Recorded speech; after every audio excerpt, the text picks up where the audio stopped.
Good morning and welcome to another edition of the FTTC podcast, sponsored by Bali's Waste for Change.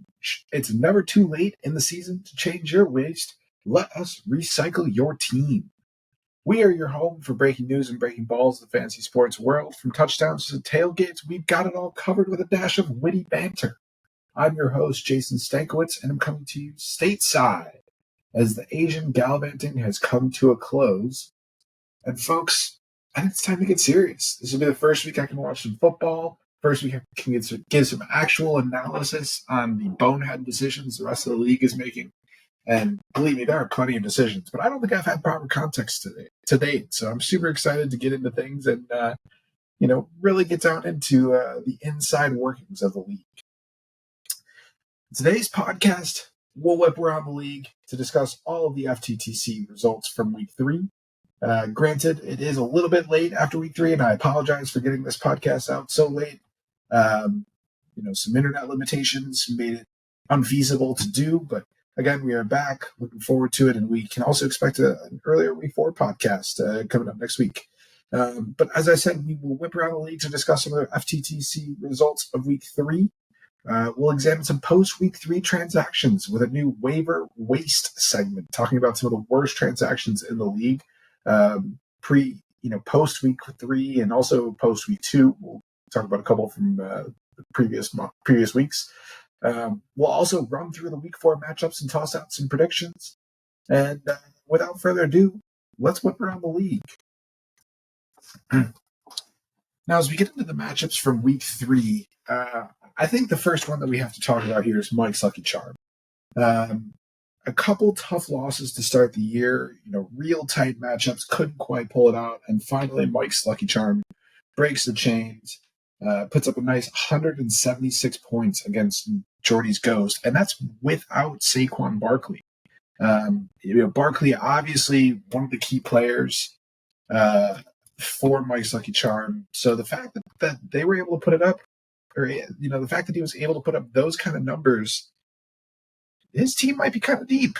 Mr. Johnson over there, there's definitely a chance that he's got a decent squad. You don't always put up those kind of points without having a decent squad. So as we move into it a little bit, though, looking at some of the actual scores we had here, Justin Herbert, Kenneth Walker III, Devontae Adams all go off. But the big one here is Buffalo D dropping 32 points against the Washington Commanders with 37-3, dominating win. Obviously a big one for Mike's Lucky Charm, knocking down Jordy's Ghost. And honestly, Jordy's Ghost didn't have a bad week. 103 points. It was good enough for the 6th best score of the week. Kirk Cousins put up some points for him. Travis Kelce with Taylor Swift in attendance obviously had a decent game. Jordy's Ghost still getting a bunch of bench quarterback points. I'm not quite sure why he's rolling with 3 quarterbacks. I guess just to swap them in and out each week, but you got to imagine that those bench spots could be put to better use.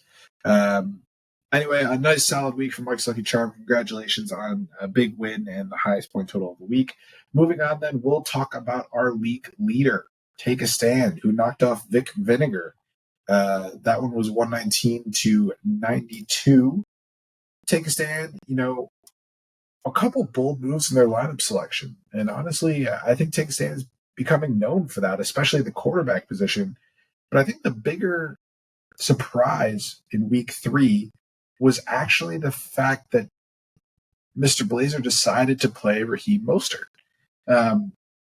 Take a Stand is absolutely loaded at running back. You have Christian McCaffrey, you have Kyron Williams, who is getting all the touches in Los Angeles. And then his third choice, his flex choices between Raheem Mostert, James Conner, Mike Williams, who unfortunately is out for the year now, but he chose to go Raheem Mostert over Mike Williams and over James Conner. And James Conner and Mike Williams also had great weeks. He's going to win no matter who he puts in that flex in week 3. But Raheem Mostert dropping 41 points. Big week for him. He's the number 1 running back right now. And honestly, it takes Stand just absolutely stacked at running back.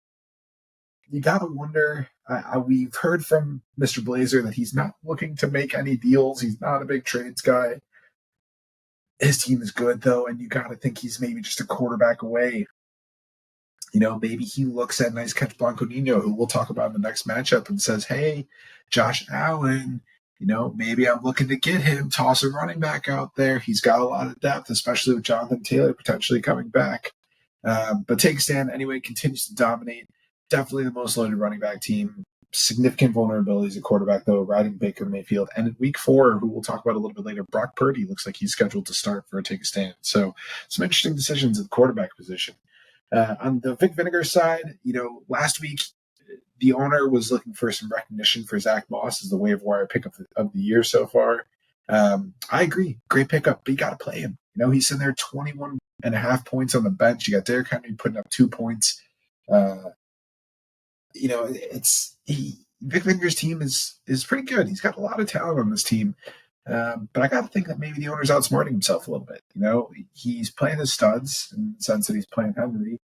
But Henry, so far, off to a very slow start. I'm curious to see if Vic Vinegar either looks to make a move, maybe a package deal to, up his overall quality, or if he does look to kind of play matchups. He's got a lot of good players on his team. His bench is pretty loaded.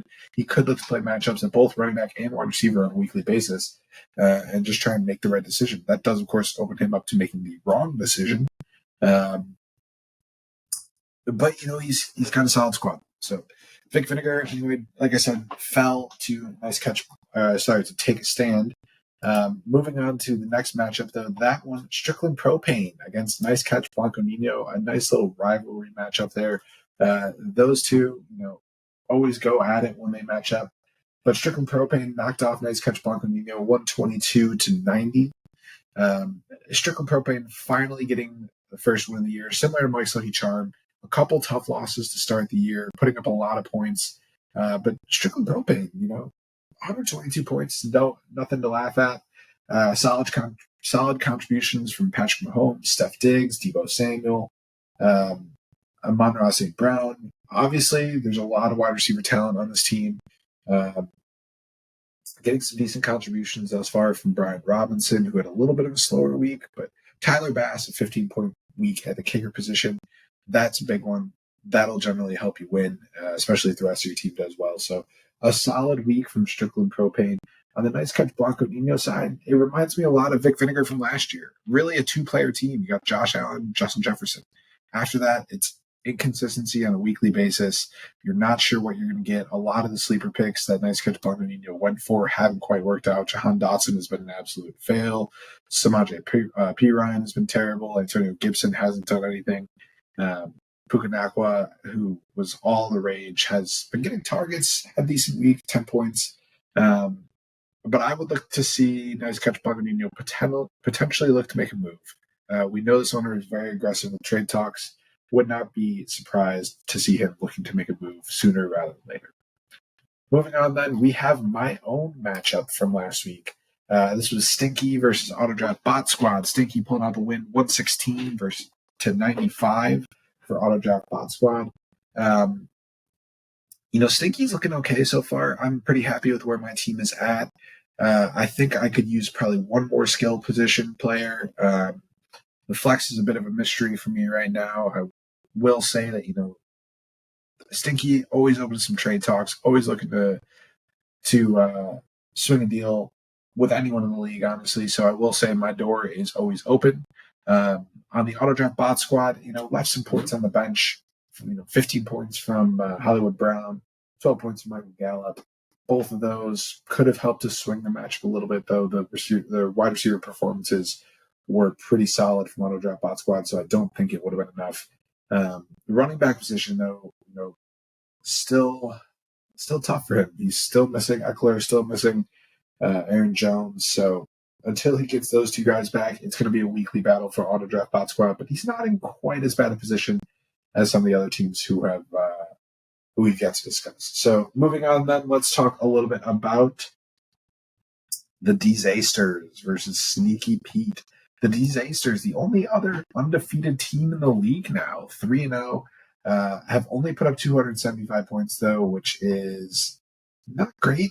That is good enough for, I think, the 7th most points. So bottom half of the table in terms of points for. Opponents against the Disasters have only put up 229 points. So really have not put up a lot of points through 3 weeks.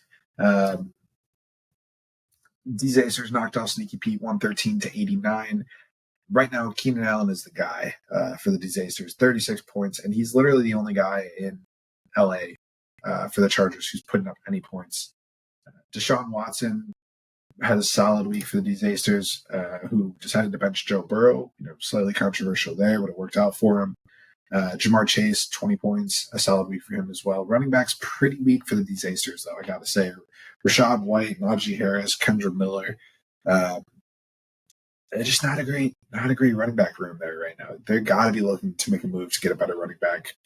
They could be a prime trade candidate for Take a Stand. A lot of wide receiver talent, a couple quarterbacks, a couple decent quarterbacks too. On the Sneaky Pete side, though, burned by management decisions again. Left 60 points on the bench. 15 for Cortland Sutton, 15 for Romeo Dobbs, 11 for Pittsburgh D. He makes those moves. It's a closer matchup. Could potentially have pulled it out, but Sneaky Pete, week in, week out, it's going to be a struggle for him. The roster is going to be matchup heavy. There's not a lot of top end talent there. We've spoke about it before. The season has not been kind so far to Sneaky Pete. He is an active owner as well, Mr. Holly. Always looking to make a move. Would be surprised to see him give up. I think he'll continue to improve his team, and I think at some point he makes a deal that does in fact improve his team, rather than give his season away to Vic Fittinger as he had already done. Our final matchup of the week also has the Village Idiot of the Week in it, and that was Roadrunners Naz.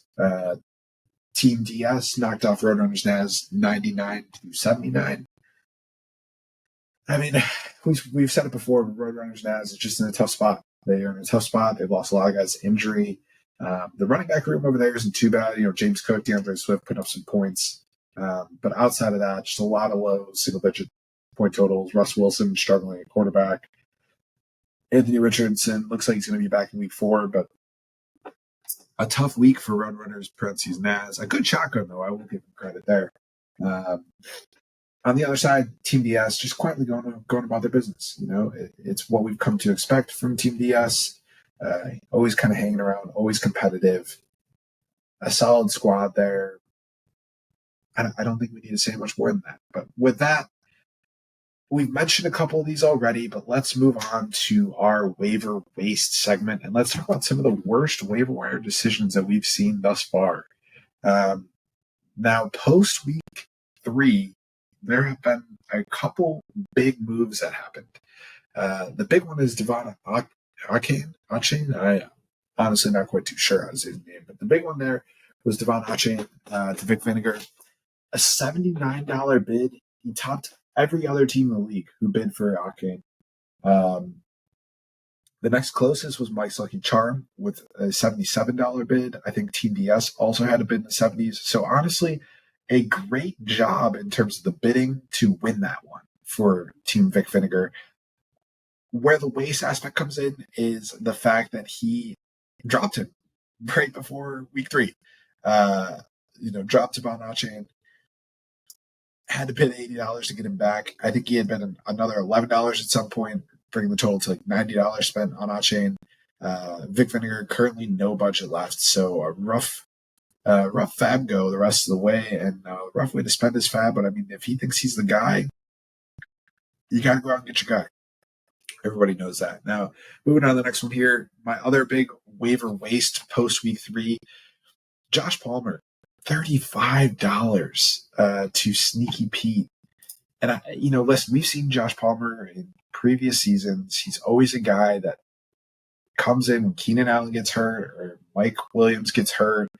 And he seems to be this guy that people look at and they're like, he's going to step right in, fill that role, and be a wide receiver too. And he's just never that.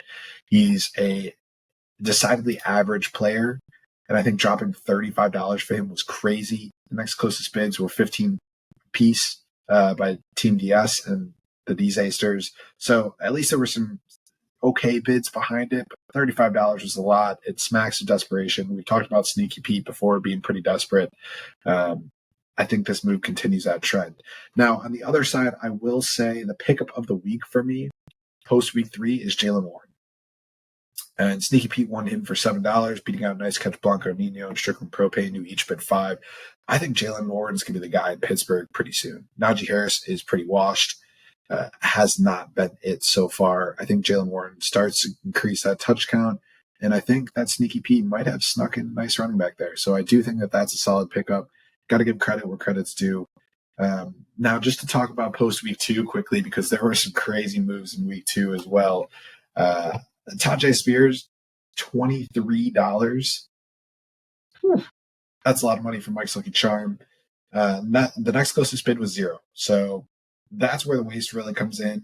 If Tajay Spears takes over that role from Derrick Henry, it's probably a great bid, but just the fact that there was no bid close to it, you gotta think about your competitors here.